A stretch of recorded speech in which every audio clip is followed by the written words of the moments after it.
એકવાર એક વિદેશી સાધક ભારત આવ્યો. એણે ઘણા મંદિરો, તીર્થો અને ગુરુઓના દર્શન થયા. અંતે એક વૃદ્ધ સંન્યાસી પાસે આવીને પૂછ્યું, મારા અંદર શાંતિ કેમ નથી? મેં બધું મેળવ્યું, છતાં અંદર એક ખાલીપો છે.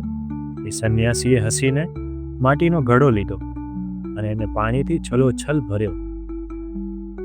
પછી સાધકને પૂછ્યું, હવે આમાં વધુ પાણી ઉમેરીશ તો શું થશે?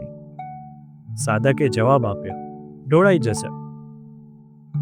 થોડું પાણી ધીમેથી કાઢ્યું અને કહ્યું, જ્યાં સુધી તું તારા અંદર બધું જ ભરવાનું રાખીશ, અનુભવો, તર્ક, આકાંક્ષા, ઈચ્છા, ત્યાં સુધી તું ખુદ તને ઓળખી શકીશ નહીં. તને ખાલી થવું પડશે. તું જ માં, તું એ જ છુપાયેલો છે. એ શાંતિ, એ સુખ, એ આનંદ જે બહાર શોધી રહ્યો છે, એ તારા જ અંદર છે.